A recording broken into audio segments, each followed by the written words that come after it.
আমরা ইতিহাসের কে কোথায় দাঁড়িয়েছি দেখেন। বিএনপির স্থায়ী কমিটির সদস্য সালাউদ্দিন আহমেদ বলেছেন ঢাকা মহানগর স্বেচ্ছাসেবক দলের সাবেক সাধারণ সম্পাদক মুসাব্বিরের হত্যাকাণ্ড নাকি একটি বিচ্ছিন্ন ঘটনা। প্রধান নির্বাচন কমিশনার কিছুদিন আগে বলেছে হাদি হত্যাকাণ্ড একটি বিচ্ছিন্ন ঘটনা। আমরা এই চরিত্রটাই দেখতে পারতাম হাসিনার আমলে, যখন গুলি করে মানুষ মারত, যখন ইলিয়াস আলীর মতো ব্যক্তিকে গুম করা হতো, তখন বলতো এগুলো একটি দুটি বিচ্ছিন্ন ঘটনা। এই বিচ্ছিন্ন ঘটনার মধ্য দিয়ে বাংলাদেশের মাটিতে খুন এবং গুমের ঘটনাকে দীর্ঘদিন ধরে জাস্টিফাই করেছে। আমরা বলেছি এই প্রত্যেকটা ঘটনার বিচার হতে হবে। প্রত্যেকটা ঘটনা হতে পারে রাজনৈতিক, হতে পারে সন্ত্রাসী কর্মকাণ্ড, হতে পারে ব্যক্তিগত শত্রুতা, কিন্তু সেই ঘটনাকে কোনোভাবেই বিচ্ছিন্ন ঘটনা বলে ছোট করার কোনো সুযোগ নাই। বেগম খালেদা জিয়াকে যেভাবে তিলে তিলে কারাগারের মধ্য দিয়ে নির্যাতন করে মেরে ফেলা হয়েছে, সেটিও কোনো বিচ্ছিন্ন ঘটনা না।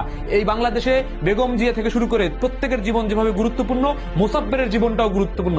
এই প্রত্যেকটা নাগরিকের জীবন গুরুত্বপূর্ণ করে তোলার লড়াই আমরা করছি, এবং এই জন্য আমরা বলছি আজকে ছাত্র দল, স্বেচ্ছাসেবক দল, প্রত্যেক যে তরুণ প্রজন্ম, সেই তরুণ প্রজন্মের জীবনকে যদি তার মূল দল বিএনপি ওন না করে, এই তরুণ প্রজন্ম হিসাবে আমরা ওন করি। এবং আমাদের এই লড়াইটা প্রজন্মের লড়াই। এই প্রজন্মের লড়াই আজকে মুসাব্বের, আজকে সাম্য, আজকে ওসমান হাদি, এই প্রত্যেকের জীবনের জন্য আমরা লড়াই করতে চাই।